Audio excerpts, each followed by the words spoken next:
क्रिस्त में मेरे बहुमूल्य भाइयों, बहनों एवं बच्चों, आप सबों को जय सु। स्वर्ग से उतरी हुई ये जीवंत रोटी मैं हूँ, और जो इसे खाएगा और वह हमेशा जीवित रहेगा। जी हाँ प्रिय विश्वासियों, और जीवन देने वाला हमारे प्रभु यीशु क्रिस्त की कृपा, शांति, अनुग्रह, आशीष, सामर्थ्य, संतोष और सदा सर्वदा आपकी एवं आपके परिवार के साथ रहे। प्रिय विश्वासियों, आज ये माता कलसिया सामान्य काल का 18वां इतवार मना रही है, और आज के मनन चिंतन के लिए हमें 3 पाठ दिया गया है। आज का पहला पाठ और निर्गमन ग्रंथ अध्याय 16 पद संख्या 2 से और 15 तक, और दूसरा पाठ एफेसी के नाम संत पौलुस का पत्र अध्याय 4 और पद संख्या 17 से और 24 तक, और सुसमाचार तीसरा पाठ यानी योहन रचित सुसमाचार अध्याय 6 पद संख्या और 24 से और 35 तक। इन तीनों पाठों को जो सार है या मूल एक संदेश है, और मनुष्य की खोज तलाश क्या होना चाहिए, और मनुष्य की खोज और क्या होना चाहिए, या मनुष्य किस चीज़ की तलाश करना चाहिए, किस वस्तु की खोज करना चाहिए, क्या वह ये नश्वर चीज़ों की खोज करना चाहिए, तलाश करनी चाहिए, या अनश्वर चीज़ों की और खोज करना चाहिए करके बतलाता है। जी हाँ क्रिस्त में प्यारे भाइयों और बहनों, किसी कवि ने बड़ी सुंदर तरीके से उसने कहा, और जिस मनुष्य के जीवन में और ये खोज हैं, तलाश हैं, भूख है, प्यास हैं, जज्बा हैं, और उनके जीवन में सुख है, शांति है, समृद्धि है और संतुष्टि है।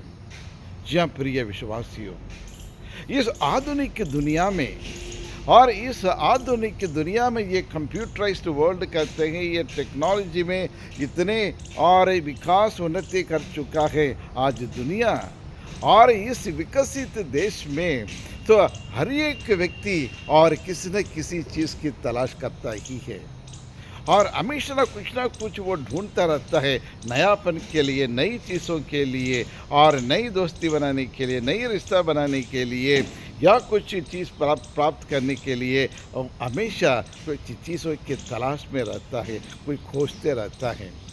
जी हाँ क्रिस्त में प्यारे भाइयों और बहनों, इसलिए कहा जाता है जीवन एक प्यास है, हर किसी को किसी न किसी चीज़ की तलाश है। जी हाँ प्रिय विश्वासियों, जीवन एक प्यास है, ये प्यास बुझता नहीं है, और ये मूविंग करते रहता है, और जीवन एक प्यास है, हर किसी न किसी की, और हर किसी को किसी न किसी की, और किसी वस्तु की, किसी पर्सन की, और किसी सामग्री की तलाश है। जी हाँ प्रिय विश्वासियों, लेकिन क्रिस्त में प्यारे भाइयों और बहनों, लेकिन कोई इंसान, चाहे वो कितना छोटा हो या बड़ा हो, अमीर हो या गरीब हो, या अनपढ़ हो या पढ़े लिखे हो, लेकिन हर कोई व्यक्ति ये नहीं चाहता है मैं बीमार पड़ूं, मैं बीमार से पीड़ित हो जाऊं, या कोई व्यक्ति नहीं चाहता ही वह बीमार पड़ जाए और दुखी हो जाए और निराश हो जाए और हताश हो जाए और असफलता का सामना करे, और यह पराजित का मुकाबला करे, सामना करे। कोई हारना नहीं चाहता है, हमेशा हर व्यक्ति और सफलता की ओर आगे बढ़ना चाहता है, अपनी मंजिल को प्राप्त करने के लिए कोशिश करता है। जी हाँ प्रिय विश्वासियों, लेकिन मनुष्य जीवन का बुनियादी चीज़ 2 चीज़ है प्रिय विश्वासियों, और वो है एक प्रेम या प्यार। यानी मनुष्य जीवन की बुनियाद 2 चीज़ है, एक प्रेम है और दूसरा रिश्ता है, और the love and the relationship. और आज मनुष्य और इसी के लिए भूखे हैं, प्यासे हैं, सच्चा प्यार प्राप्त करने के लिए, और सच्चा रिश्ता कायम रखने के लिए, बनाने के लिए, और उसके लिए वो तलाश करते रहता है, निरंतर वो तलाश करते रहता है, ढूंढता रहता है कहाँ मिलेगा। और जहाँ प्रेम है, सच्चा प्रेम है, जहाँ सच्चा रिश्ता है, वहाँ शांति मिलती है। There he finds the happiness and peace. यानी कुल मिलाकर हर मानव, चाहे सन्यासी जीवन क्यों ना हो, पारिवारिक जीवन क्यों ना हो या व्यक्तिगत जीवन क्यों ना हो, हम में से हर एक व्यक्ति और के जीवन में हमेशा खुश रहना चाहते हैं और एक आनंदमय, शांति प्रिय, एक सुखमय एक जीवन बिताना चाहते हैं। कोई निराशाता जीवन नहीं बिताना चाहते हैं। और शांति से भले एक व्यक्ति के रोटी मिल जाए और पहनने की एक कपड़ा मिल जाए और एक छत के नीचे बैठने की एक छत मिल जाए और इतना काफ़ी है, लेकिन मन में शांति से जीवन बिताना है, यही चाहता है। Everyone needs happiness and joy and peace in his life. जी हाँ प्रिय विश्वासियों, और आज मनुष्य और किन किन चीज़ों के लिए तलाश करते हैं, और आज लोग भूखे प्यासे हैं पद पाने के लिए, पावर पोजीशन और पाने के लिए, रिकग्निशन पाने के लिए, और अपने घमंड को दिखाने के लिए, अपने अधिकार को जमाने के लिए और दूसरों के ऊपर शोषण करने के लिए भूखे प्यासे रहते हैं कुछ लोग। लेकिन वो नश्वर है, वो नश्वर अनश्वर नहीं है। लेकिन और अनश्वर जीवन देने वाला, अनश्वर प्रेम और रिश्ता देने वाला एक ही है, परमेश्वर है। हमारे पिता परमेश्वर है, दयालु करुणामय परमेश्वर ही वही सच्चा प्रेम है और वही दे सकता है। प्रिय विश्वासियों, आज के पहले पाठ में आपने सुना और वहाँ निर्गमन ग्रंथ अध्याय और 16 पद संख्या और 2 से और 15 तक, वहाँ इस्राएली लोगों के लिए ईश्वर ने क्या नहीं किया है, उनके जीवन में क्या कौन सी चीज़ नहीं दिया है, सब कुछ दिया है। और ईश्वर ने 430 साल गुलामी जीवन बिता रहे थे मिस्र देश में, और ईश्वर ने और उनके बचाने के लिए और मिस्र देश की गुलामी से उन्हें बचाकर और मूसा के नेतृत्व में वो लेके आए और प्रतिज्ञा देश या काना देश में लेके आ रहे थे। उन्हें बीच में रास्ते में यात्रा के दौरान वहाँ उनकी भूख लगी, उन्हें मन्ना खिलाया और मांस मछली मांगा, उन्हें वो भी उन्हें खिलाया, और जो जो उनकी ज़रूरत, सब ज़रूरतों को, आवश्यकताओं को और उन्हें और भरपूर उसके पूरा किया है। लेकिन और इज़राइल लोग वफादार नहीं रहे और बुनबुनाने लगे ईश्वर के विरुद्ध, और लोग करने लगे ये क्या खाना है, ये क्या पीना है। वहाँ हम अच्छा थे, हम 430 साल गुलामी जीवन बिताते थे और वो जीवन अच्छा था, वहाँ खाने के लिए सब कुछ मिलता था, हर तरह तरह की और मांस मछली मिलता था, हर प्रकार की और वेजिटेबल हमें मिलता था, और वहाँ की हमें पीने के लिए सब कुछ मिलता था। लेकिन यहाँ निर्जन प्रदेश में हम भूखे प्यासे मर रहे करके लोग कंप्लेन करने लगे, बुनबुनाने लगे। दे वर मर्मरिंग अगेंस्ट गॉड। यानी लोग ने और पुराने पाप में जहाँ गुलामी जीवन बिताते वो उनके लिए अच्छा है, लेकिन ईश्वर ने गुलामी से छुड़ाकर उन्हें उद्धार किया है, उनको फ्रीडम दिलाया, लेकिन वो फ्रीडम के बारे में वो लोग नहीं सोच रहे थे। उन्हें आज़ाद किया है, उस आज़ादी को नहीं मनाना चाहते थे।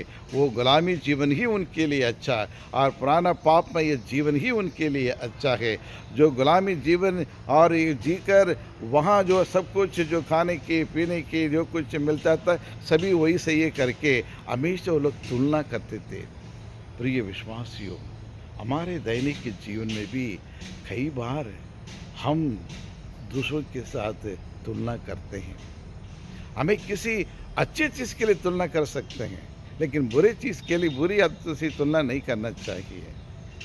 और अब तुलना करने से क्या, हम एक कदम पीछे चले जाते, आगे बढ़ नहीं पाते हैं। जीवन में आगे जाने के लिए, अपने मंजिल को पार करने के लिए हमें कोशिश करनी चाहिए। उसके लिए जज्बा होना चाहिए, जुनून होना चाहिए। हर दिखाने की एक जुनून, एक जज्बा की बहुत ज़रूरत होती है।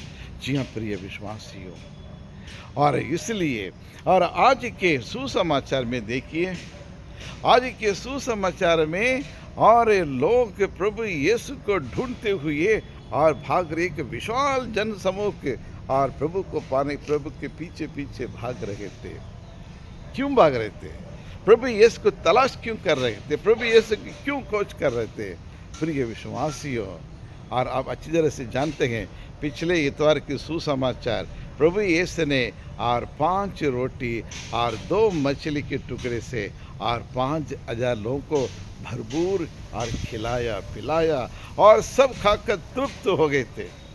बहुत सारे बच गया था, और एक स्वादिष्ट भोजन प्रभु ने और प्रभु यीशु ने उनको दिया है, और इसलिए उनको लग गया उसका, और एक रुचि लग गया कि और प्रभु के पास हमेशा हम जाएं, हमें पेट भर हमें भोजन मिल जाएगा, और यानी और उसी से हम खा पी के हम तृप्त हो जाएंगे करके उस नश्वर रोटी के लिए, नश्वर भोजन के लिए भागते थे।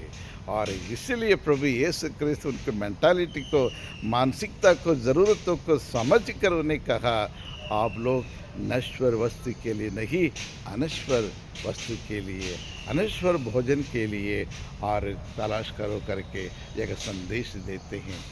जी हाँ क्रिस्त में प्यारे भाइयों और बहनों, ये अनश्वर भोजन कहाँ मिलेगा?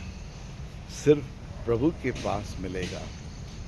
ये सच्चा प्रेम, ये पवित्र प्रेम, ये पवित्र रिश्ता कहाँ मिलेगा?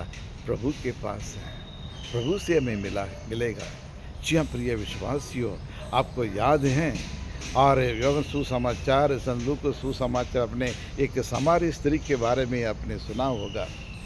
वो पराई स्त्री थी, गैर ख्रिस्ती थी, यहूदी थी, लेकिन जब प्रभु के पास आए, प्रभु के वचन को उन्हें सुना, और ये प्रभु यीशु के वचन सुनकर और उनके जीवन में एक बहुत बड़ा परिवर्तन आया, एक बड़ा बदलाव आया, एक चेंज आया।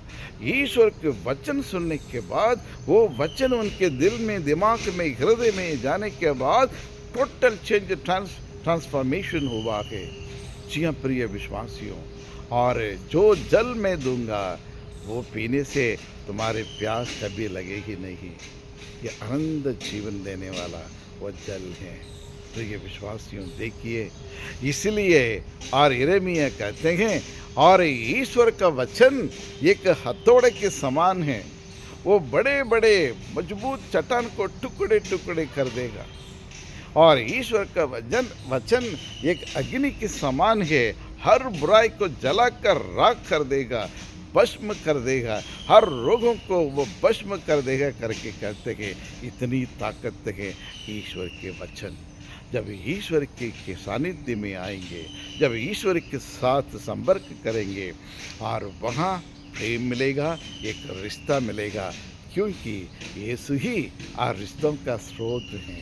प्रिय विश्वासियों, और प्यार का और स्रोत भी प्रभु यीशु क्रिस्त है। अपने लहू देके, अपने शरीर देके आपके साथ, मेरे साथ, दुनिया के साथ एक रिश्ता बनाया है। जो रिश्ता आदि में पिता परमेश्वर ने मनुष्य के साथ एक नाता जोड़ा था, एक रिश्ता बनाया था, जिसे आदम हवा ने तोड़ा था। प्रिय विश्वासियों, इसलिए प्रभु यीशु संसार में आकर अपने पावन शरीर को देखकर, अपने लहू को देखकर पुनः एक बार हमारे रिश्ते को और मजबूत बनाया, पुनर्गठित किया है। जी हाँ प्रिय विश्वासियों, इसी की तलाश करना चाहिए। दूसरा एक और उदाहरण बाइबल से हम देखते हैं, और सक्केयुस, यूहन्ना सुसमाचार बतलाता है, सक्केयुस ये पापी मनुष्य था, ये घमंड व्यक्ति था, चोरी करता था, धोखाधड़ी करता था, और कुल मिलाकर एक अन्याय अत्याचार करने वाला था। लेकिन जब से प्रभु यीशु के संपर्क में आए, जब से प्रभु यीशु के सानिध्य में आए, प्रभु को देखने लगा, प्रभु के वचन ऑटोमेटिकली उनके दिल में प्रवेश करने लगा। वो वचन वहाँ जाकर उनके बदलाव लाने लगा। Total transformation took place. सब कुछ पुराने जीवन को छोड़ दिया, बुरी आदतों को छोड़कर एक नया जीवन अपनाया। जी हाँ प्रिय विश्वासियों, हमारे भारत देश के एक प्रसिद्ध और एक व्यक्ति हैं सिद्धार्थ। और उनके पास क्या नहीं था, कोई चीज़ की कमी नहीं थी, धन दौलत, पैसा, नाम, प्रसिद्धि, प्रतिष्ठा, सब कुछ था। लेकिन मन में शांति नहीं थी, मन में संतुष्टि नहीं था, मन में शांति नहीं थी। There was no peace, there is no satisfaction.